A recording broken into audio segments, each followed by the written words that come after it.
Thank you guys for coming. I'm really excited to talk about this. When this was proposed a couple of months ago, I thought, yes, this is great. This is my favorite topic to talk about. Classroom management is one of the things that I enjoy. It's the puzzle that I love trying to figure out. And then as I sat down and thought, how am I going to put this together, I realized I had bit off way more than I can chew.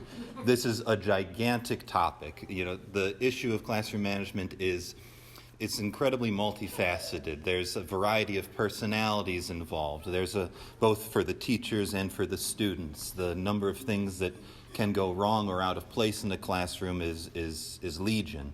And then it differs for age ranges, it differs for subject matters and the assignments that you're doing. And so trying to go through every single thing that we could do or every single thing that could go wrong, it's more than I could possibly do. And there's no one-size-fits-all solution to classroom management. So all of the principles that I go over today, there are many exceptions to them. There's many times when I will bend this rule or try a different tack that I normally wouldn't. And then in addition, another thing that makes this an intimidating topic to talk about is that to a certain extent, I can really only speak for myself. The way that I manage the classroom as a 6-foot-tall baritone is going to be different than a 5-foot-tall soprano manages the classroom. And the way that I manage the classroom in history class, where I can tell exciting and dynamic stories that capture people's attention, is going to be very different than the way that Mr. Cobra manages a grammar class, where his motivation is going to have much more to do with achievement in an assignment, proving that you can meet the challenge. It's hard to turn a grammar class into a gripping story about Henry VIII's wives or something like that. So with that caveat in mind, that this is a very complex issue, and for everything I say, there's a multitude of exceptions and special circumstances. With that in mind, I'm happy to talk about the basic approach that we take towards discipline and classroom management at this school. I'm worried about the door. Would you mind closing those doors? Okay. So for this talk, the way that I've structured it is I want you to imagine kind of like a funnel, like a giant trumpet. And at the outermost, let's imagine that is everything that could possibly go wrong on any given day at the school. This is every note that could be passed, every mean thing that a child could say, every time a child could call. Every possible misstep is at the wide end of the trumpet. And I'm going to go through 4 phases by which we narrow down what could possibly go wrong in the day and how we can best address, prevent, or correct it. I'm going to talk about what we do before the class even begins that sets the classroom on the right note. I'm going to talk about how we address misbehavior or interruptions in the class. I'm going to talk about how things are handled when a student ends up in the office and they're talking to me. And then I'll talk about the really sticky situations where everything else hasn't worked up till that point. So, before class begins, there is an awful lot that VanDamme Academy does to make sure that most of that trumpet goes away immediately. Most of the possible misbehaviors just don't materialize. And the first thing that I like to talk about with that is VanDamme Academy is special and remarkable because of the simplicity of the purpose of the school. Every teacher at the school, we don't think of we are here for one simple purpose: to train your children in academic content and academic skills. We're not also here to impart some religious, political, or moral dogma. We're not also here to correct the wrongs of history. We're not also here to help the child reach their greatest self-realization. We're not here to train them explicitly in issues of character. Opportunities for this come up, and we'll exploit them, but we know that what we're doing here is training children in academic skills and academic content. And that singularity of purpose, it resounds throughout the school, and the children pick up on it even at a very young age. And the teachers know that that's what they're there for. Having this clear purpose makes it easier to recognize which behaviors need to be addressed, which behaviors we can let slide, and which behaviors are really problematic and we need to work on carefully. Now, another thing that helps us before the class even begins is the structure of the classroom. The way that the class is organized and the way that it looks indicates to the students that they're here to learn, and that's the goal of what we're all here for. The way that the desks are organized minimizes distractions. The way that the walls are decorated it makes it easier for students to focus and eliminates the number of things that could distract them throughout the day or get their minds off topic.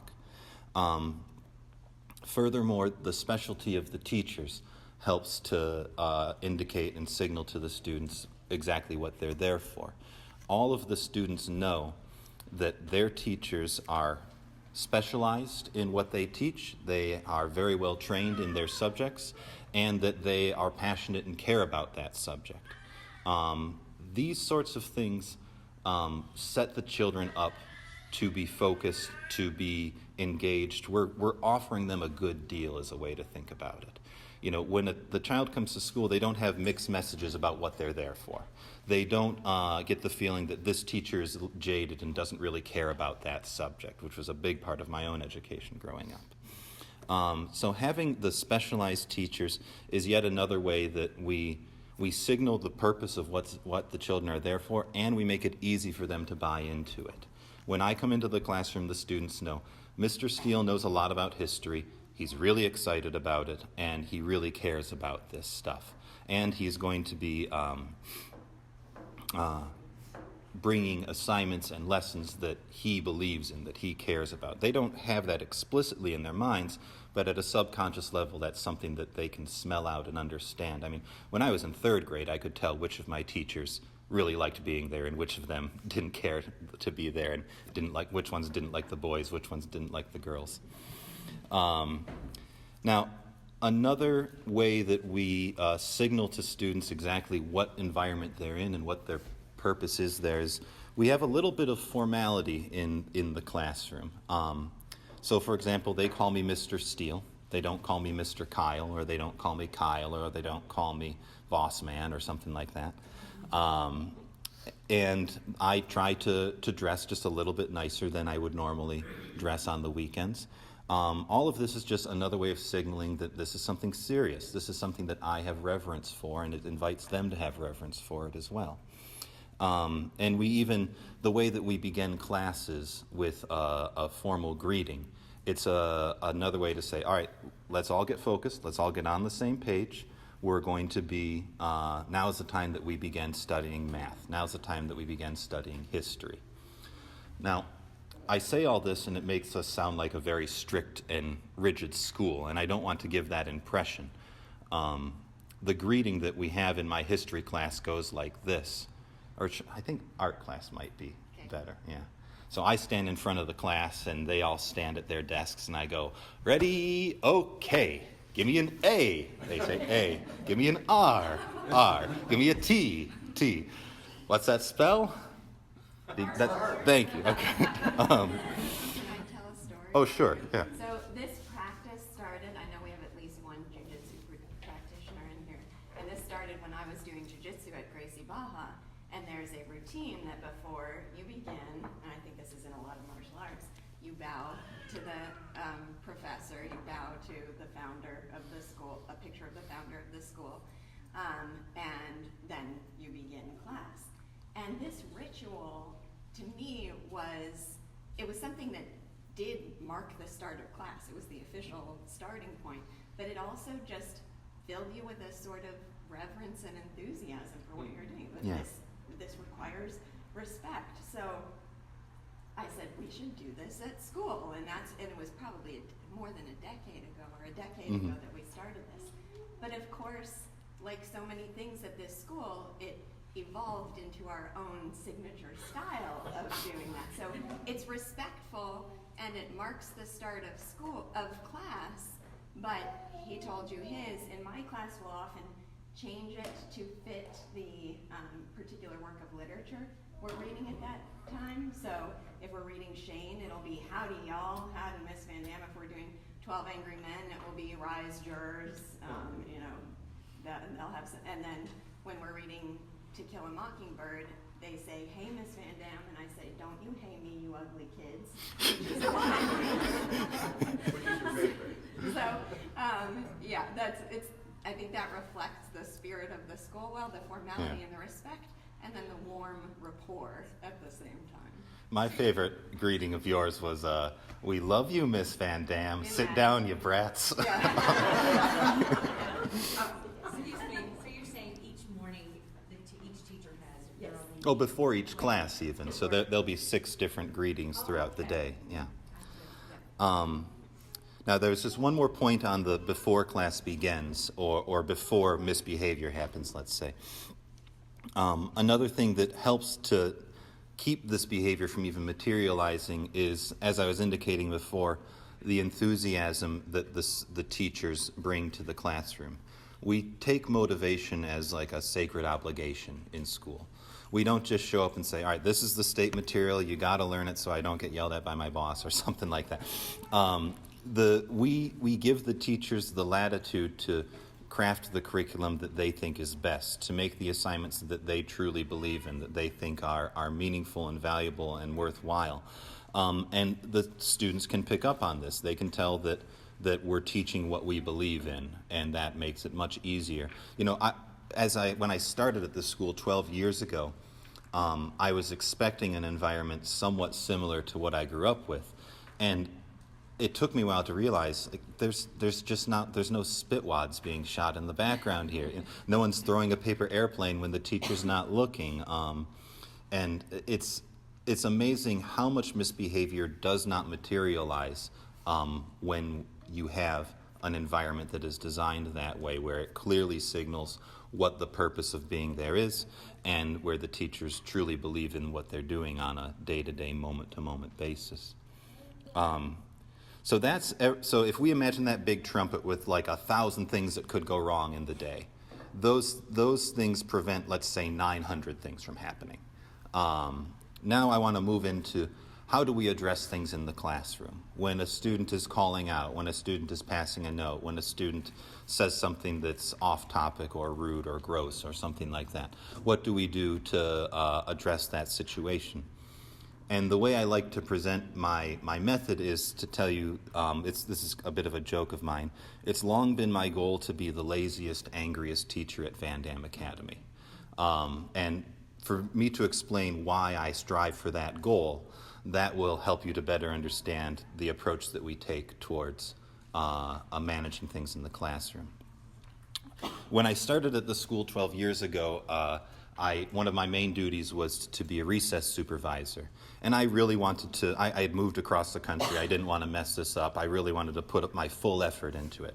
So when a child would come to me at the recess grounds and say, he took my ball, what followed would be like a very thorough investigation on my part into how the ball was taken, who had possession of the ball. I'd try to get witnesses, and I would, and then I would, when I thought I had could render a judgment, I gave long lectures to the students about how this is why you shouldn't take the ball, and let's talk about property rights. Do you know who John Locke is? And a lot of things went wrong here. For one thing, I was getting very frustrated, and then I'd kind of bottle up that frustration, and then it would eventually pop out, and I would get very angry at kids. Why do you keep bothering me about this ball? Don't you guys understand who it is? But the craziest thing that happened is the kids learned that they could game the system. They learned that, Mr. Steele is away. I can make my friends play the games that I want to play. I can come up with some trumped up charges against Susie, and then all of a sudden we're playing Foursquare instead of hopscotch. So as I was getting very frustrated with my amateur mistakes, I read a book that has become like a Bible to me. It's Between Parent and Child by Chaim Ganad. I've read this book 10 times. I've read it with every member of the staff as part of their training at the school. And one of the things that he imparts in this book is that it's often better to do less. So when students would come up to me at the recess ground and say, Susie took my ball, I would say, wow, that really stinks. And they'd say, yeah, it does stink. And then they'd march off and take care of it on their own. Or I'd say, what do you think we should do about it? Well, I should tell her to give the ball back. Okay, great. And so I tried these tricks from this book, and I'm like, oh my gosh, this works. And I came up with this little joke where I'm going to try to be as lazy as I can. I'm going to just stand in the recess grounds, and kids will come to me, and I'm going to see what is the minimum amount of effort I need to put in to successfully resolve the situation. And the answer would surprise you. It's amazing how often when kids come to me with a complaint or a problem, what they really just need is a little bit of sympathy, or they need me to just talk them through what their options are, and then they can march off and take care of it on their own. One interjection. Sure. I recommend, well, first of all, everyone should read it. I'm Ginott, G-I-N-O-T-T. And I recommend that you all try this within the next 48 hours. One of his recommendations is that they come to you with a complaint and you do this. Don't even say a word. Yeah. Just utter an interested sound. And sometimes that will be enough to... Yeah. Now, to bring this recess method into the classroom, I gave myself the same challenge. How can I resolve this issue with as little effort as possible? Because, when I was starting, I would see a student passing notes, and I'd be like, what are you passing notes for? Don't you know how disrespectful that is? You're not going to amount to any... I wasn't that mean, but... And I would just, I found that the minimum amount of effort I need to put in is simply describe the facts of reality in front of me. So I will say, I see that you're passing notes. And that's all I need to say. Because what's the child going to do? Yeah, I am passing notes, and I'm going to keep passing notes because it's the right thing to do. When you just hold up a mirror to what the child is doing, that's going to get rid of most of, there are very few students that are going to say, no, I'm going to keep doing this, even though it's very clear that I'm breaking the rules of the classroom and I'm being disrespectful to the teacher. It's a rare child that will persist in that, even when you just simply and non-confrontationally, without judgment, describe the behavior that you see. Now, that's me being the laziest teacher at VanDamme Academy.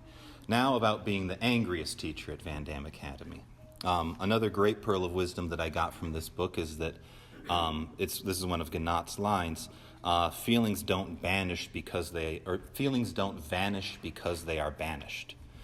So just because you say to yourself, I'm not going to get angry at the child, that doesn't mean that the feeling just poof, disappears. It just festers deep down, and then you take it out on another student later, or on your dog, or on your wife or husband, or something like that. So instead what he recommends is finding safe and appropriate ways to express anger in the classroom. And I found this to be a remarkably useful tool in the classroom. So why am I the angriest teacher at VanDamme Academy? Because about once a class I tell a child that I'm angry. About once a class I say, I'm getting very upset because this is happening, or I don't think I deserve to be treated this way. What I do with my anger is I make sure that I express it when it's still small, I express it clearly and fairly, and I make sure that I am indicating to them how they can express their own anger in a healthy way. So rather than suppressing any anger or frustration or annoyance that I might feel in trying to be, kind of a Zen saint in the classroom, I realize this is important information. The children should know when their behavior upsets the people around them. That's an important lesson to learn as they're growing up and getting older. And they also should have the healthy expression of anger and annoyance modeled to them. And it also is a way for me to orient their priorities. So just an example of something I might say, if the class is calling out fairly frequently, maybe they're wound up because we had indoor recess or something like that, I might get to the point where I say, I'm getting very frustrated with this class. I've prepared an excellent lesson. I think I deserve respect. I think that I'm giving you a lesson that is interesting and useful, and I'm asking you to do fair and reasonable things, but I'm not being treated fairly. And what's remarkable is that this works, because the kids kind of like me, and they don't want to make me feel bad. It's remarkable just how effective it can be to clearly and calmly and reasonably state just how their action is impacting you. Now, the reason why this lazy, angry approach works is because despite the way we might feel sometimes, most kids are good and they respect and like the teacher, and their misbehavior is just a result of misdirected focus. The students aren't doing it to you, or the children aren't doing it to you. The misbehavior that they engage in is just because there's a temptation to talk to their friends, or their focus was on what a good joke they could make, not on how much they're going to disrupt the classroom. And so when the child is good and they respect the teacher, because the teacher is worthy of respect, when you simply point out the facts of reality to them, you're talking to your neighbors, I'm talking and you're talking, you're doodling instead of paying attention to me, you have a free reading book out while I'm lecturing. Simply stating the facts, it will get a large number of students to just stop what they're doing and redirect their focus. So if we imagine that trumpet again, we started with 1,000 things that could go wrong. Through the preventative measures, we're down to 100. Through the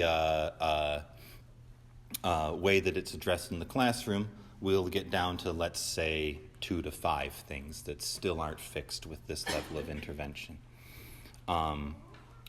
Now, it's at this point that the students, if they're persisting in behavior, they can't resist this temptation, or they are just not, it's just not clicking with them, then they might get an office slip and be sent to the office to talk to me. But before I talk about how things are handled in the office, I wanted to take a little detour to talk about the things that we don't do in the classroom and why we don't do them. We don't threaten students. We don't say, if you talk one more time, X will happen to you. We don't make promises or bribes to them. Like, if you guys can get through this lesson without causing any mischief, then we'll play a game. I also don't ask students to do things. I don't say, guys, could you please be quiet? Instead, I just state the fact. There's noise in this room right now. I can't talk because it's too loud. All of these things, threats, promises and bribes, or asking students to behave a certain way, they all convey a twofold weakness that I think is killer in the classroom. One is that I'm too weak to demand respect for myself. I don't deserve respect. You should only behave because I'm threatening you or bribing you. Another is that my lesson is too weak to be worthy of respect. You shouldn't be paying attention because this lesson is worthwhile and motivating. You should be paying attention because of the looming threat over your head or the bribe that's promised or something like that. So those are things that we don't bring into the classroom, threats, bribes, and so forth. Now, how am I doing on, let me check on the time. Okay. I think I want to talk about the office, but I want to make sure I leave lots of time for people to ask questions. So a student could, now we're getting to the narrowest point of the trumpet here. A student could end up in the office if what they have done is particularly big and egregious as misbehavior, or it's a repeated thing, despite warnings and discussion, they're persisting in whatever they're doing. Or it could just be that they're testing the patience of the teacher, and the teacher needs a little bit of help, so I get the job of sorting out the child. Now, the guiding principles when the child comes to the office are really the same as the guiding principles in the classroom. I start with the assumption that the child is good, that the teacher deserves respect, and misbehavior is often the result of misplaced focus. And the process I go through is this. I ask the student a great deal of questions about exactly what happened. I ask them what happened before they got sent to the office. Did anything else happen earlier in the classroom? I ask them how did their friends react to what they were doing? What was Mr. Lewis doing while you were while you were talking to your neighbor or something like that? I try to get them to give me a full, coherent story of exactly what happened. And then I assert the purpose of why they're there. I say, well, what is Mr. Lewis trying to do? When he comes in, what is he trying to accomplish? He's trying to teach a history lesson. And I try to get them to develop a bit of empathy for the teacher. Like, how did your actions affect his goal? Did it make it easier or harder for him to achieve the goal that he was there for? And, the student will have to acknowledge that they made it harder. And then I talk to them about how they can better deal with whatever temptation they were succumbing to. Maybe you should remove this from your desk, put it in your cubby so that you're not playing with it and messing around with it. Maybe you should sit in your desk just a little bit differently so that you don't always see this kid out of the corner of your eye. I talk with them. The details will depend on exactly what the child has gotten to the office for. But I talk with them about how they can better structure their environment to make it easier to focus. And then I often will talk about what they should do for the first 30 seconds that they go into the classroom. Because when they go back into the classroom, I want them to start fresh. I want them to be refocused, and I don't want them to slip back into whatever was bothering them.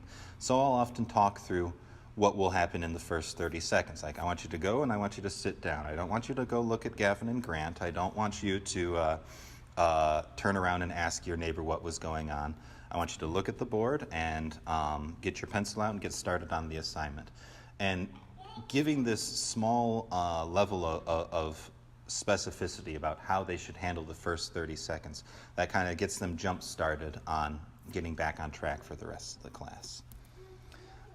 Now, there's a lot more I could talk about what we do in the office, but it really depends on the kind of situation that I find myself in. I could also talk about exactly what happens when even coming to the office doesn't help. What if there's a student that is consistently misbehaving in a specific way? What if there's maybe deeper limits on their self-control? What if there is things that are just inherent to the child that are going to be regularly disruptive in the classroom? But once we get to that small point of the trumpet, the problems are so specific and idiosyncratic that it's difficult for me to give principles for how we handle this child that is persistently engaging in X behavior. It really depends on the child and the full context for me to explain how we address that. There is just one thing I want to say about persistent challenges in the classroom, students that regularly talk out or regularly misbehave. To some extent, the best solution is to accept it, to accept that the child, VanDamme Academy, it's not like we've got a sign outside that says VanDamme Academy, no weirdos. It's not as though every child at the school needs to be well-behaved, charming, articulate, smell really good, and have the best clothes. We can be a school where students misbehave sometimes. We can even be a school where students maybe take longer to grow and mature than is normal for their age. And I have a great deal of faith, because I've seen it year after year after year, of the power that a benevolent environment and time can have on a child. Being surrounded by these teachers that care about what they do, being surrounded by students that are motivated and engaged, and being surrounded by a community of people that are hoping for the best and are offering care and support, that has a really powerful impact on a long enough timeline with really any child. There's been, I can't count the number of times where I've been pulling my hair out over a child one year, they go away for summer vacation, they come back and they're the leader of the classroom. It's amazing what you can never predict what the next year of development will bring for a child. So, to summarize all of this, the way that we address classroom management and behavior at VanDamme Academy comes down to a few things.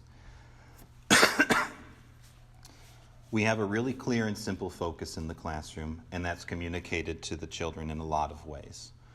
We make sure that the teachers are worthy of respect and that they are teaching material that they are enthusiastic and care about.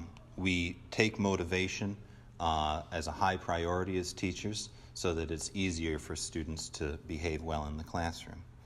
When we encounter misbehavior, we assume that the child is good and it's just misdirected focus, and we find that most misbehavior can be addressed by pointing out the facts of reality in front of us. We also encourage teachers to freely express what they feel, so long as it's done in a safe and productive way, as a way of encouraging students to have respect and empathy for the teacher. And we believe in the power of a benevolent environment and time to help students that may take a while for them to manage their behavior in a more productive way.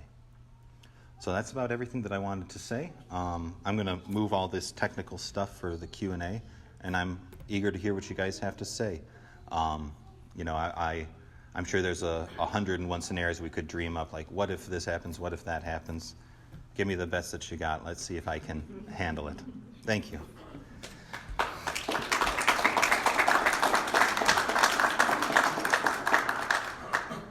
Question based on, If you don't mind, I want to move this stuff over here so that we can record the questions. Can you give me just a second?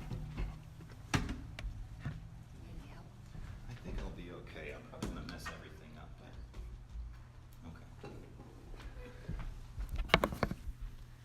But... Okay, sorry about that. Go ahead. okay, I guess based on the emotional and physical growth of a child, depending on the age, Mm-hmm. can you give a typical example of, say, first grade lack of focus, Mm-hmm. or misdirected focus versus third grader? Okay, that's surprising. So my memory doesn't quite structure the information in that way. I don't have in my mind like some file folders that says this is typical for third grade, this is typical for first grade. But you see different types of, I guess, Sure. behaviors based on their age and emotional.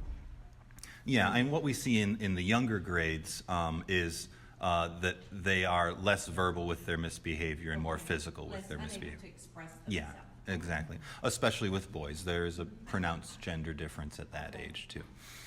So the boys' misbehavior might involve more poking or unwanted touching. physical. What's that? More physical. More physical, exactly, yeah. Once they get to third grade, the physical expression of misbehavior has gone down significantly, but not entirely gone. And it's going to be more in the realm of... honestly, third grade's a pretty sweet year. Third through fifth grade is a really good time for them because it's once they get to junior high that they start to learn how to.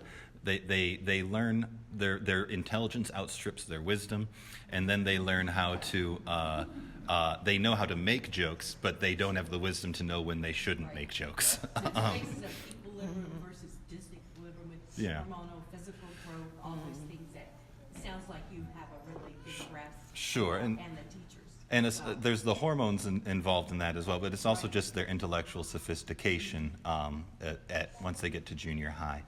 But for third through fifth grade, the sort of misbehavior that we see is a lot of jokes, like that they are starting to learn, oh, I can be clever, I can say funny things in the classroom, and not knowing when they shouldn't. Once it gets to junior high, it's jokes, but it's interpersonal jokes that hurt the feelings of their peers and that sort of thing. Complex. Yeah. When you have a large group of kids. Yeah. Yeah. Now those are just broad strokes. You'll see everything at every grade level in a long enough timeline. One thing I want to interject here is that because the focus of this talk is classroom management and we're discussing misbehavior, that can leave you with the impression that it's a persistent challenge at the school, and it truly isn't. I mean, when he talks about that funnel, narrowing it down, it's remarkable. And my shorthand for when people ask, what's your approach to discipline, I say it's a conversation, which reflects all the things he talked about here. And it's a conversation that starts in the classroom. And if it has to continue in the office, then it'll continue in the office. But it rises even to the level of a conversation in the office very rarely. Remarkably rarely, I think. And the sheer fact of the respect that they have for the teachers means the sheer fact of having to walk into the office. I'm not the disciplinarian in the office anymore, but when I was, I just think of myself as a warm, fuzzy person. But they'd still walk in with their eyes like this, like, I have to talk to Miss VanDamme. So, and my general approach to discipline is to have my name on the school. That's all it takes. Yeah, it's really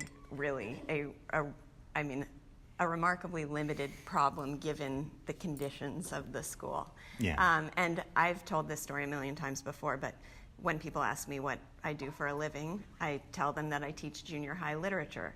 And there's this immediate, like, oh, you're such a saint. How, and thank you for generously sacrificing yourself for our youth. And my 7th and 8th grade classes are pure, absolute, unmitigated joy. I mean, the biggest problem that I have with 7th grade is they are so full of life that sometimes they'll become too enthusiastic and start talking to each other and lose focus. And the only thing I have to do in that moment is sit there and look sad. I don't even have to express, and then they'll sort of get, regroup. Yeah. So I do have to say that even though, behavioral challenges are normal and important and part of everyday life at a school, they're just so limited here too. Yeah. Yes. Thank you for sharing the design behind soliciting empathy and respect for teachers. I think that's really clearly it's working really well. Do you envision or do you see a similar mode to solicit the same for fellow students? Oh, sure, yeah, and that really the same kind of conversation can apply just as easily to peer-to-peer conflict as it does to teacher-to-student conflict. So let's suppose that's just a hypothetical scenario that some students were mean to each other and hurt each other's feelings at the recess grounds. If that's one thing that could land in my office, and I'm following a lot of the same procedures. I give each child a chance to talk, to explain it in their own words, without interrupting the other, and then I ask the other, is that correct, or is there things that are wrong or things that are missing from the story? And then I'll repeat the story myself afterwards and say, so it sounds like this happened, this happened, this happened. And all that I am trying to accomplish in that conversation is, do you see how what you did bothered this person, how they don't like it? Yes or no?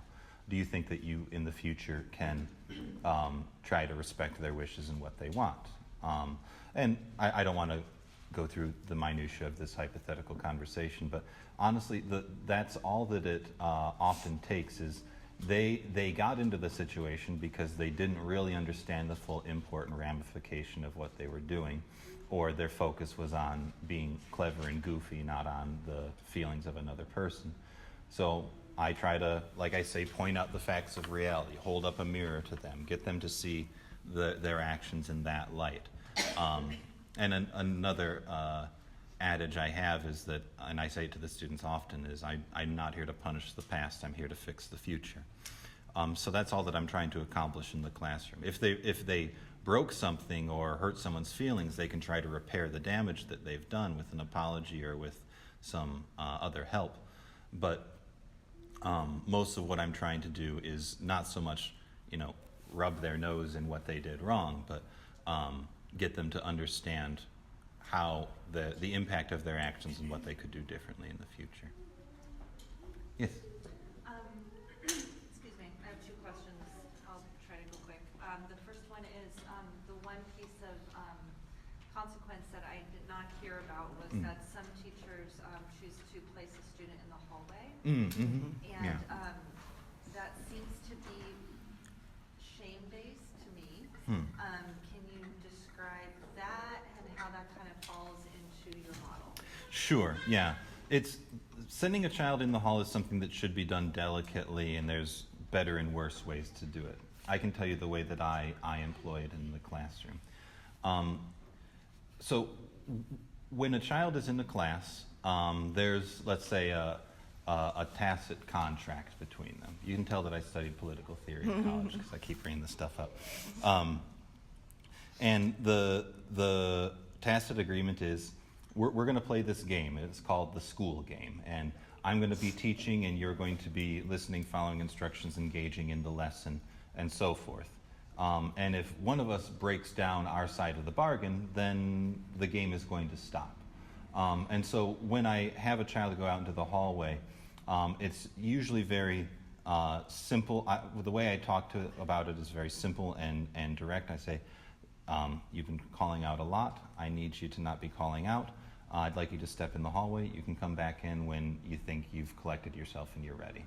So it's something that I employ when I think that a child needs to be removed from the stimulus of the classroom, where they need to have a second to reflect, to pull themselves together, and come back in ready to play the game. Does that address the question? Yeah. Yeah. Okay. My other question is about recess. Mm-hmm. I do realize that there's only a few adults at recess, Mhm. and I actually really enjoyed hearing your philosophy. It makes sense, Mhm. even though I had never thought of it that way. So it was very helpful for me to understand that. My concern is that if we have children playing a game, Mm-hmm. and they choose not to come and talk to you, Mm-hmm. but instead try to do it by themselves consistently, Mm-hmm. some of their repair strategies may not be healthy. Yeah. And if that continues, it's just reinforcing bad habits. Yeah. Mhm. Yeah. And maybe potentially unkind habits. Yeah. Mhm. And if a child isn't strong enough to come and talk to you about it, Mhm. it could potentially, and I think it is, kind of going under the radar. Mhm. And so how do the adults interject themselves when they're not around? Right. So that's a really, really good question, and it's a tricky and subtle thing to work through. I can try to, let's see, I'm trying to think of the best ways to approach this, because I have a complex answer to it. One thing I want to say, this is a bit of a tangent, we actually have a pretty good student-to-teacher ratio. Yeah. When I visited other schools, it's often like 1 adult to 60 children, and we have 1 adult to 30 children when they're at recess. And there's one in each Yeah. quadrant of the recess ground, so there's always an adult closely present in any section of the recess grounds. And additionally, when I say I want to be the laziest teacher, there's a little bit of tongue-in-cheek going on there. When I'm out at recess, or when I was out at recess in the past, I would kind of walk a beat like a cop around the recess grounds, establish a presence, be a force in the neighborhood that people can count on.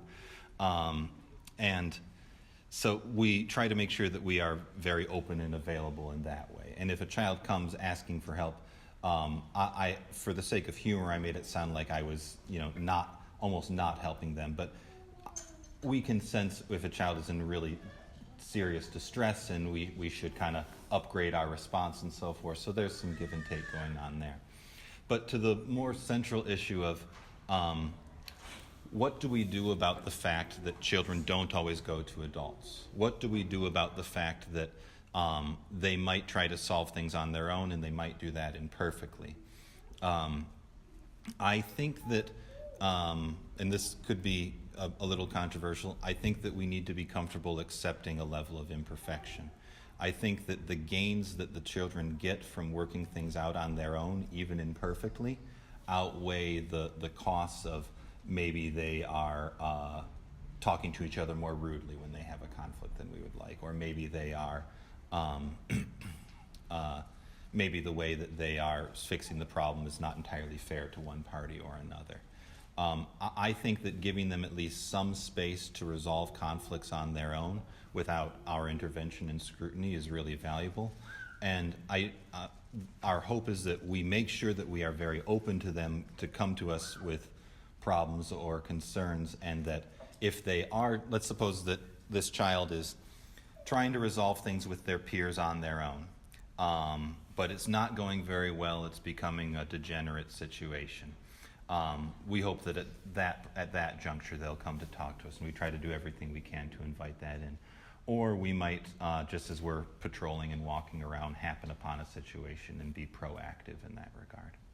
Yeah, I mean, in the example he gave of just giving sort of short responses and then they walk away, if that child walked away dejected and defeated, he's going to pick up on that right away, and those are the sorts of details that help process and adapt his response accordingly. Or if I'm having the same conversation day Again after and day with again, the child, yeah. too. Yeah. So one of the things I value the most about this school environment is that the teachers make themselves available in that way. And that doesn't mean every student. My eldest daughter would not have gone to talk to a teacher for, if the ceiling was collapsing. She just was not her personality to do that. So and that is a unique kind of struggle, and it's something that they, have to grapple with in different ways. But when I went to junior high school, and I reflect on the number of things that happened that I did not tell a teacher, did not tell my parents, just accepted as given and the way of the world, and just thought this is what I have to endure, is appalling to me. And I'm very happy and proud that we have an environment in which the students will, for the most part, come and talk to us if there's a problem. And if you wanted to know what's the number one thing you can do to help them in that regard, I say it's to ask them to come and talk to the teacher. So if they come to you and they say, I'm having this problem at school, they can pick which teacher they're most comfortable with. It doesn't have to be Mr. Steele. It can be me. It can be their classroom teacher, anyone. But it's so important for them to communicate that to us. And we have the whole context of the situation. I mean, except for the under the radar stuff, but we can do our best to understand that too. So we're really able to help them through any challenges they might have. Yes. First, I'd like to thank you for giving your presentation on Sure. how you manage the classroom. But how do you all manage the other teachers' class management? Because you gave a great presentation, but from second grade on, the kids have to deal with multiple teachers. And just listening to what you said, there's a lot of Variation. inconsistencies. Yeah. Yeah. Well, if I could have my wish and just kind of directly tell every teacher precisely how to handle situations, I would like to do that. But it's not really the sort of thing where we can systematize and make an algorithm for exactly how every teacher should handle every situation.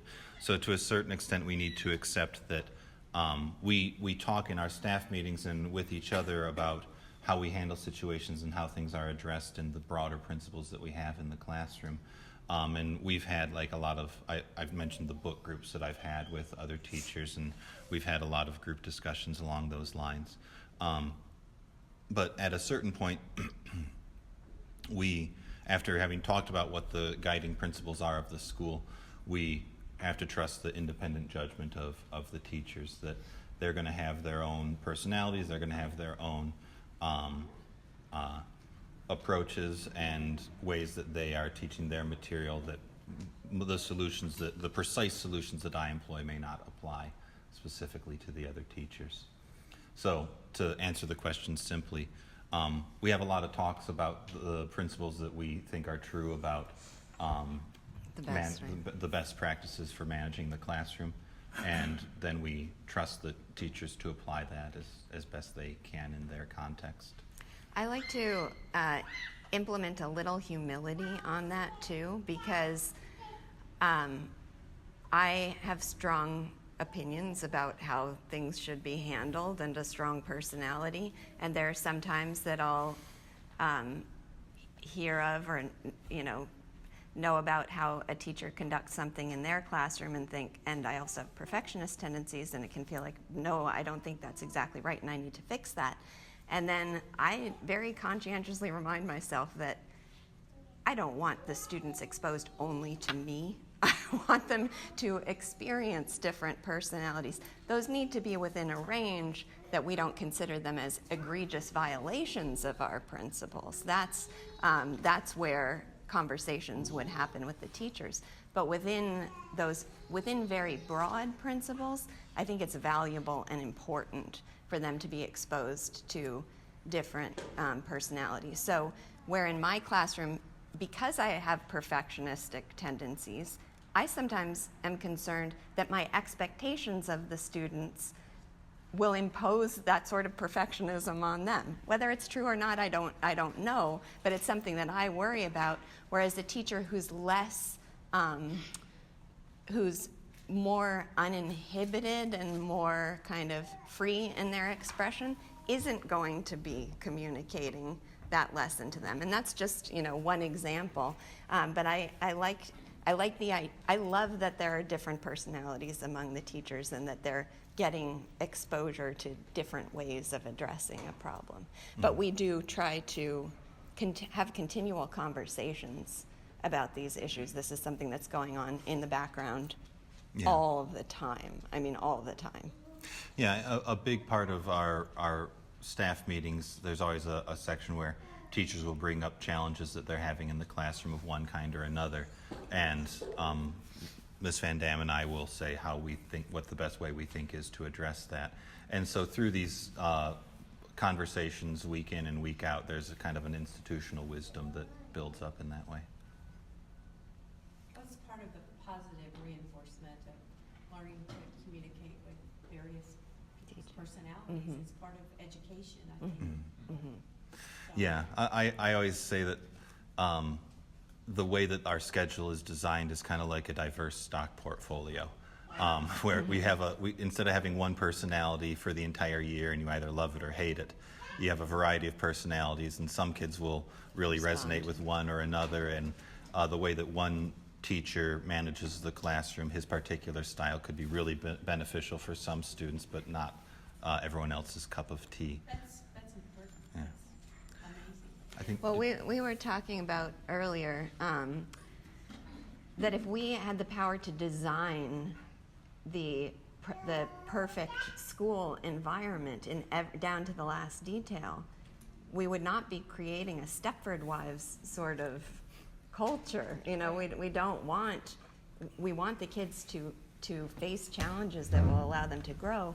But I always like to say what's deeply, deeply important to us is that those be normal developmental challenges, appropriate developmental challenges. The ones that I feel like I endured in school were abnormal and inappropriate. So that's not no challenges, but appropriate challenges. Did you have a question? Yeah, I was just going to say, echoing Tiffany, I'm very appreciative that you guys offered this session this morning. It's really great to be able to hear how you have, started off each classroom, not just each morning, but each class, to get the attention of the kids focused on the subject at hand. And that was one of the reasons why we decided we wanted to come here, was because we wanted a heightened level of education for our son. We wanted a place that was free of social issues, which I think is just probably, it's not reality, but so I know that, there are things that come up. And so I am aware, though, or I've been made aware that there are things that have come up in the classroom that are disruptive, and I feel like, it's just frustrating because I feel like he's getting a good education here, and I want him to continue that. The interruptions, I feel like, have become more of the norm rather than the exception. And I'm not saying maybe it's every single day, but it does seem like it is happening consistently. So I guess my question is, how do you guys see fixing the situation so that the disruptions are the exception and not the norm? Because I feel like sometimes, I brought it up several times. I think some other parents have as well.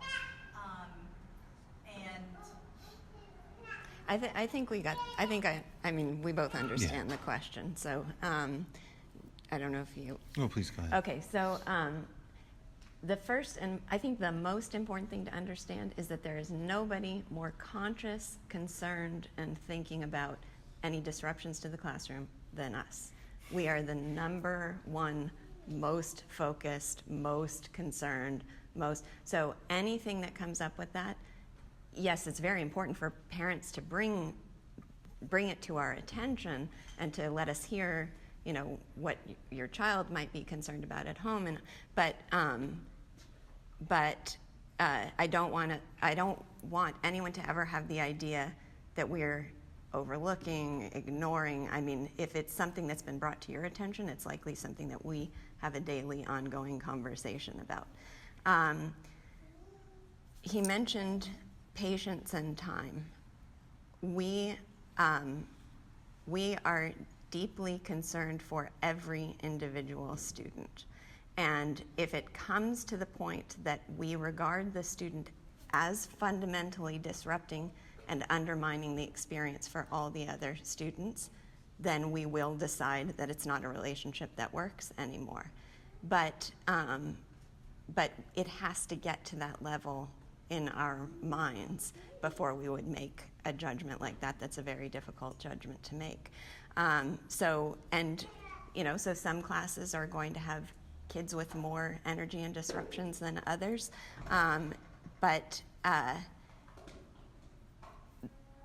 If there's a student present in the classroom, then it's because we have made the judgment that we don't consider it a fundamentally undermining disruption. We think it's something that is an appropriate challenge for the fellow students to take on. And it's something that's a continually active question in our minds.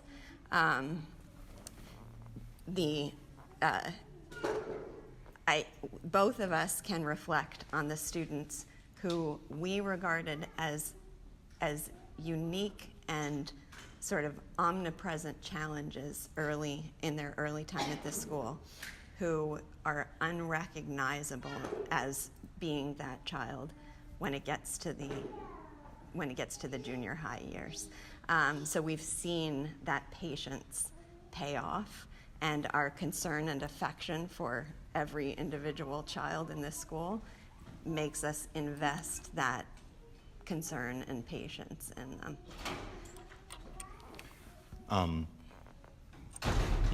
I guess I don't know if I have too much to add beyond that.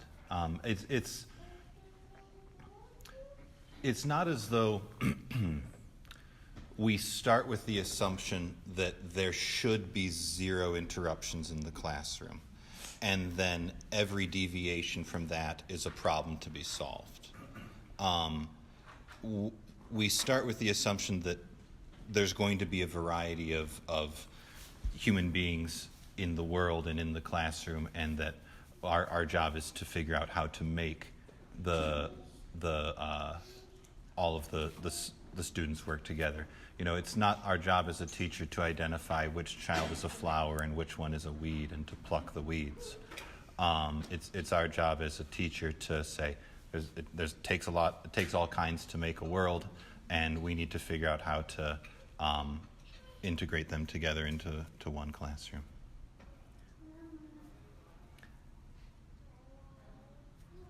Anything else?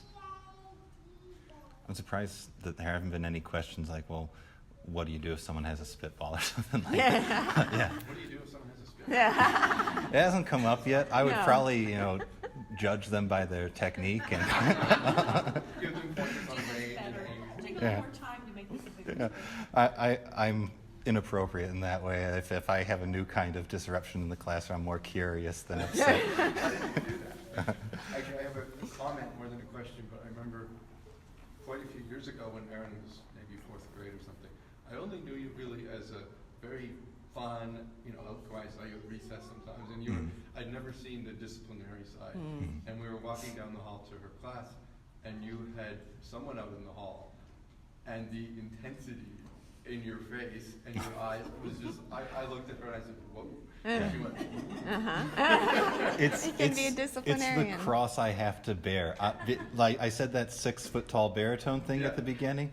I mortify children with just like an eyebrow twitch. I really have to try to dial it back. This is some serious intensity. I was just, wow. Yeah. One interesting phenomenon I noticed years ago is we had students transfer from an environment in which the rules were very rigid, and it was just a really strict environment, and they knew what they could get away with and what they couldn't. And then they came here, and it was more generalized principles where they had to exercise judgment of their own. And we saw them go through a period of sort of getting in trouble, crossing the line, because they had to learn self-management and independent judgment in these situations. And I thought that was fascinating and profoundly valuable, because that's what happened. That's one of the things that happens when you have that rigid authoritarian environment, is they don't learn to discipline themselves. They don't learn how to think about it. I just want to interject one thing on that topic.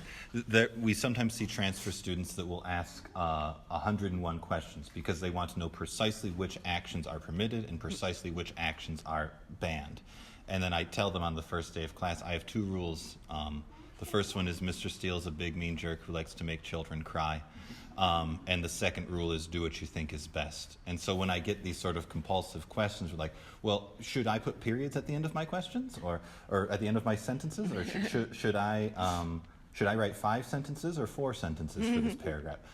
Where they want to know exactly in concrete details what to do, I just say, rule number 2, do what you think is best. I think some of that comes from the basis of external motivation or internal motivation, whether it's learning, discipline, just becoming the person that you become. And I've always tried to instill in my kids for internal motivation. You've done the best that you can do. That's good enough. So the basis of discipline or motivation, it all starts, like you said, in the beginning. With the purpose and the motivation. Yes. You didn't speak to one thing that I have a ton of respect for. Oh, sure. Maybe you didn't on purpose. It's more a comment than anything. But what I love is that you admit fallibility. There have been times where you felt like you made a mistake and you have gone to children and said, I think kids respect that too. Because they say that even adults make mistakes. I don't know if you guys are familiar with this, but sometimes around children, adults lose their temper. And you know that's another thing that I try to model, and I encourage other people other teachers to model it as well. To go and say, I got really upset with you, and I was unfair to you. I've even apologized in front of the entire class and said, I got really upset at Grant, and I was wrong, and he wasn't doing anything wrong, and I shouldn't have done that. Or there can be other things like maybe I messed up the instructions on a test or a quiz. I don't know what example you have in mind. Not important. Okay. I do know that my children really respond to that and respect that. And it makes life, you can be lazier that way too, because you don't have to be perfect. And you don't have to lie about being perfect either. Has the idea of encouraging the kids to seek out whichever teacher they feel most comfortable with, has that been communicated to the kids? Because my daughter came to me and it had nothing to do with discipline, but it had everything to do with just being a girl. Interpersonal sort of, okay. And the fact that she's a girl, Okay. she feel more comfortable talking about girl issues. I know, and she's in the year where they're really deficient in. So would I have to go to Mr. Cobra because he's my homeroom teacher? No. And I said, Okay. you know, you should go to whomever you feel most comfortable with. If it's a woman, go find Miss Steele. Go find Miss VanDamme. Anyone you feel comfortable with. But I don't think she needs Okay. You know, we do need reminders on that. Because we have, the core community that's known the teachers for years, they have just a general comfort with the community of teachers, but we do They'll need go to Mrs. Beach because they had her in kindergarten, Yeah. if that does happen. And that's a good reminder that we need to put in some extra effort with the transfer students, especially in older grades. Yes. Send them to Mrs. Beach. So I have a question regarding, so how do you resolve those minor conflicts? Sometimes I see kids fighting, like arguing over tiny things, but I thought that just, I shouldn't intervene, just let them sort it out. And minutes later, they're still arguing it, and one is in tears. It's like, I don't want to referee something like that, so tiny. But at the same time, why can't you guys get out of it by yourself? Yeah. So a lot of that, the kind of response that we have is going to depend a lot on the particulars of the situation. There's a few things I will say in that. If I see that a child is crying, or if I see that people are getting really, really upset, I might step in proactively as an arbiter.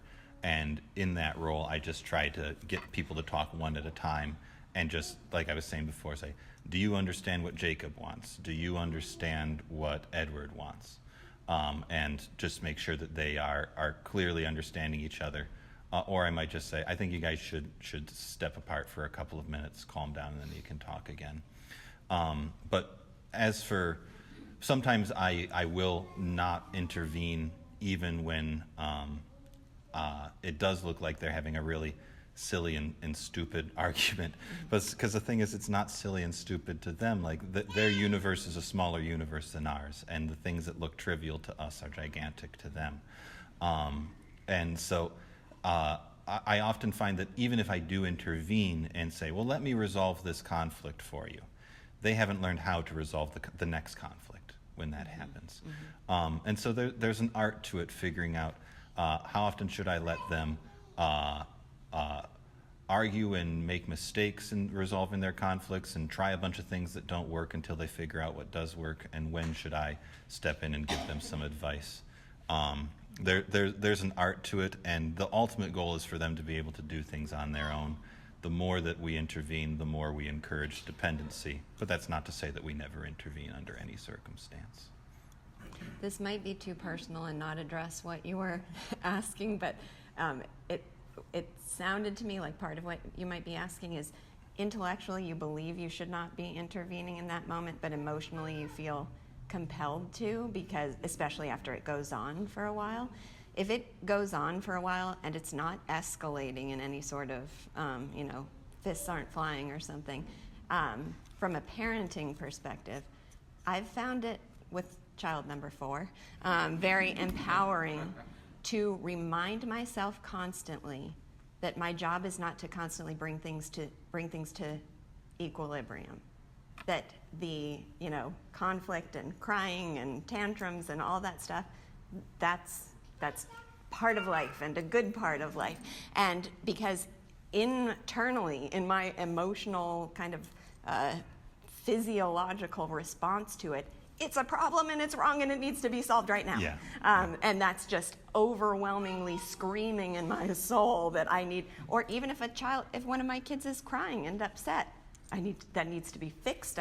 But the more time goes on and the more variety of children I've experienced now, the more I can feel calm in those moments and accept them as a normal and healthy part of daily life, and not view them as the aberration that needs to be fixed right now. This is something that was very common for me when I was starting as a teacher, and I still do it now, but I'm getting better about it. It's very easy to flag every emotion as an action item. Like, this child is feeling something strongly, I must do something to fix it. And then it's also very easy to say, what is the timeline for an effective solution? Yesterday. Yeah. And now, when this has happened and I've been constantly intervening at recess and saying, all right, now I'm going to help you with this conflict. What often happens is, it baffled me for the longest time that these two children that fight furiously all the time, I would say, why do you guys keep playing with each other? You should play separately from each other. And sometimes even the parents would come in and all the adults are in agreement, stop playing with each other. And like moths to a flame, they keep coming back to each other and they keep getting into conflict. And my little pet theory is that when this happens, when children keep gravitating towards the child that causes them seemingly the most pain and the most discomfort, I think that at some level the child wants to figure out how to defeat that dragon. They want to figure out how to master that skill. Or, if they're on the ride home and they keep talking about, well, this kid did this today, this kid did this today, it's easy for us to say, well, we better do something about that kid. But that's not what it is. It's the child saying, I don't know how to handle that, and I'm trying to figure this out. This is the riddle of the Sphinx for me, like how to manage my relationship with this child that causes conflict and so forth. So those are just some wild pet theories. It depends a lot on the particulars of the situation. Both of you made me think of this. I think sometimes the conflict is they see themselves in the other person psychologically, and they're trying to work those behaviors out For themselves. Confrontation. I think as a grandparent now, and as I look back with my own kids and my grandson that's here at VanDamme, is you react innately because of how you were disciplined, and it's not always the right situation for that child. So I have to stop and say, wait a minute, is this a reaction from my own personal upbringing, or the situation at hand? And I think that's the most difficult for me, and maybe for you guys, I'm not sure, but to react. I can relate to what you're saying, yeah. Mrs. Kwan, you had a question? I think you probably seen sometimes the kids learn to manipulate like the other kids or adults even. Do you see such situations sometimes, and how do you deal with that manipulative type of disorder? I guess it would be helpful to know what you mean by manipulation. An example. Yeah. Names are changed to protect the innocent. I feel I'm having a hard time answering that question because I don't often describe behavior as manipulation, which is not to say that I've got my head in the sand and I'm ignoring what kids are doing, but I can tell, let's say I've seen kids with motivated reasoning, if we want to use a different euphemism. But I don't necessarily treat that as any different. And I don't often assume malice on the part of the child. When it looks like really motivated reasoning or what we might call manipulation or something like that, I assume that most kids, they have, whatever they're doing, they have needs that may or may not be met. And that instead of trying to say, why did you say this lie, and why did you say this mean thing, and why did you threaten or bribe your friend or something like that, I instead try to figure out what's this person's goal? What is the child hoping to accomplish? Clearly they've got bad means for accomplishing their goal. But rather than focusing on the means the child employs, what we might call manipulation, I instead try to say, how can I figure out what they're trying to accomplish? Maybe they don't want to play with their friend, but they don't know how to say it. Or maybe they are always losing in a game and they they feel bad about it, so they're lying about whether they're out or not. If I can understand what the manipulation or the bad means are aimed towards, then it's much easier for me to provide alternatives for how they can address the situation. Does that address what you're talking about? Yeah, okay. I was just going to say that I have twins. They're in the same class. And children are terrible historians, maybe from some perspective. But I will hear the same story from both of my boys. Totally different. Not even involving them. I saw this, I saw that. And it must be incredibly difficult for you guys to discern what reality actually happened. We have learned I hear profound totally patience. What's that? We have learned, we never treat the first story we're given as reality. We I don't even think they're 50% accurate. No, and Yeah. and totally honestly so. They're both trying to tell you exactly what they. I've told this story before too, but I've got taught this lesson in such a painful way that I had a student. I had a student complain to me that one of her friends called her stupid. I think they were in 2nd or 3rd grade, and I went over to that student, very upset, pulled her out of class. I said, so-and-so says that you called her stupid. And she looked at me, paused for a second, then said, in kindergarten? And I went back to the original student and I said, when did this happen? And she said in kindergarten. I mean, she just didn't provide that detail to me because she was upset about something was bothering her at the time. And that was the most just devastating I was so embarrassed in that moment. And so now we very patiently information gather before coming to a conclusion. Another benefit to that adage, I don't punish the past, I fix the future. Yeah. That also relieves me of the burden of figuring out exactly what happened in the past. Yeah. Or at least it makes it Sometimes we have easier. to, but yeah. if the children are just saying, I did not say that, yes you did, I did not, yes you did, then I can say, well, let's fix the future. Yeah. Will you not say that in the future? Yeah. I think. Can I ask one more? Sure. So, we're a new transfer family, sort of newish. So we left our other schools because we weren't happy, but one of the things I did like about those schools was they did spend a lot of time on the moral piece of children. And it was interesting that you had mentioned that you're not focused on the moral piece. And I appreciate that you're not interested in the religious or the political piece, but the moral piece, the fact that you're not focused on it, I find fascinating. Oh, sure. Yeah. I want to kind of know why, because we don't get our kids all day during the days. And granted, I can teach the moral piece a lot of the time, but not Monday through Friday during the day. So can you talk to me about why you consciously thought about not focusing on like a moral character trait once a month or something like that? It seems so valuable, but maybe not, and I want to know why. Sure. Yeah, I'm happy to talk about that. That kind of approach where you have like anti-bullying campaigns or sportsmanship talks or things like that, we've found that they people can disagree and they might have different experiences than I have, but in my experience they are good on paper and not so good in practice. There's a principle you learn as a teacher that you can't teach somebody something they already think they know.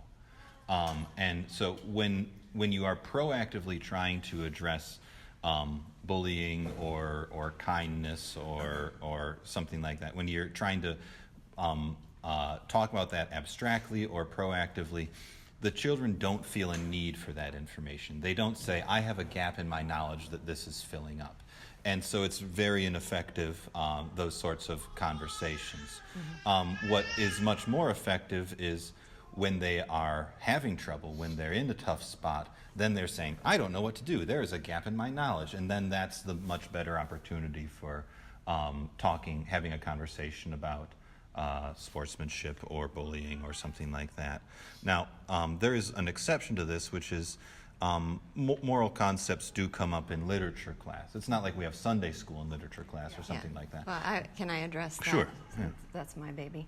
Well, one thing I wanted to say is that we don't address those explicitly and conceptually in the classroom, not because they're not important to us, but because they are profoundly important to us. That's So true, we yeah. want to use the method of instilling values that we think is most effective and most appropriate, which is what he described here. It's very easy for an explicit lesson on a moral value to sound campy and contrived and uninteresting, but if it comes up within the context of a scenario that they're grappling with, it's powerful and important. And another place it's powerful and important is history.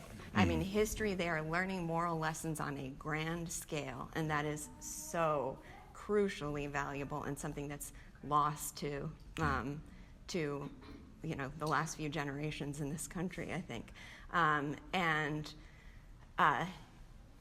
I mean, for Mr. Steele and me, moral character is so deeply important, and we will have conversations where we feel culturally it's uniquely important here, and it's frustrating.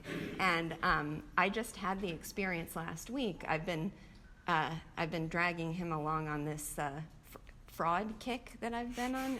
I don't know if you know about the Theranos story. There's a podcast about that, or there was this thing called Fire Festival. So there's a Netflix documentary about it, but there are all these stories of people who committed frauds and how those were possible, and you learn something about the psychology of the people involved. And I was listening to that Theranos podcast, and I came into the classroom, and we were reading a poem about someone. It was in one of Napoleon's battles, and one of his young soldiers came to report that they had been successful in the battle, and Napoleon looks down at him and says, "You're injured," and he looks up at him with a smile and says, "Nay, I'm killed," and then he collapses at his feet. And it's so powerful and moving. And we talked in the context of this poem about the idea of having something you believe in so strongly that you're willing to die for it, and you die with a smile on your face for it. Now that's a theatrical sort of literary extreme, but for me, the contrast of going from this Theranos environment where everybody turned a blind eye to wrongdoing to kind of save their own hides, and then coming into this poem, I just thought to myself, well, there's the antidote to the challenges that I was hearing and described in the podcast.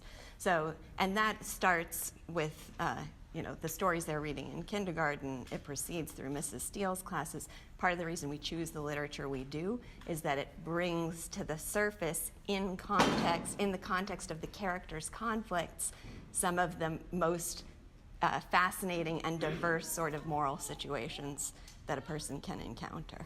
Can I throw just one more thing in on that? This might be a generational thing. I might be the only millennial in the room. But a big part of my education growing up was the DARE program, Drug Abuse Resistance Education. And it was, in many ways, like a precursor to anti-bullying education today. A bunch of parents say, there's this problem, we need to get proactive and address it, and we're going to put a lot of money and a lot of good effort into proactively telling the children don't do drugs. And everyone, there's not a single person from my generation that says, I'm so glad I had that. That really taught me the right thing to do. If anything, we make jokes about how that's where I learned what heroin was. And so for me, that's, whenever I think of these explicitly proactive forms of moral education, I remember my time in DARE. And the people that organized that program put a lot of time and effort and energy into and it. Well-meaning. And it was taught by, this fantastic police officer that really cared and brought a lot of enthusiasm. And we still thought it was a joke because it was teaching us something that we didn't want to learn. And it was giving us information that we didn't think we needed. Yeah. Well, how do you handle bully issues? I mean, what does VanDamme consider to be a bullying? What does VanDamme consider a bully? And if a parent and a student feel that the situation is a bully situation, how do you handle it? All right, now we're getting to it. This is the big one. The way that we define bullying is when a child is repeatedly over a period of time hurting or abusing or insulting or causing discomfort or harm to a particular child. This could be physical, it could be rumors and gossip, it could be insults and things like that. And we often also look for, is the child getting an enjoyment from the displeasure that he's causing? And we also look for it to be a one-sided sort of relationship too. So that's our rough definition of bullying. Now, with that definition, we don't see very much of it. And what we often try to do is address rather than addressing, when a child comes into the office in a conflict that might fit into the label of bullying, I'm more likely to address it at the level of this particular incident and say, let's talk about what happened in this moment and how you made these choices and the impact that it had on the other person. Rather than having the conversation at the level of the relationship you have as a bully relationship. Because talking at that level is not particularly effective, and it's very easy for the child to resist and deny and say no. But talking at the level of the particular thing that happened is usually far more effective at moving the needle in the relationship. Now, if I'm having these low-level conversations often, and if I'm having, and there's not going to be a change, then we're going to be bringing the parents in on this and talking about exactly what's going on, outlining what sorts of behaviors are going to lead to suspensions and so forth, and it gets kind of idiosyncratic at that point. I don't know, does that address the question? On a broad scale. Okay, all right. Is there more that you wanted to add to that? No? Okay. Well, this has been a long one. Yeah. Should we call it a day here? Okay, thank you guys.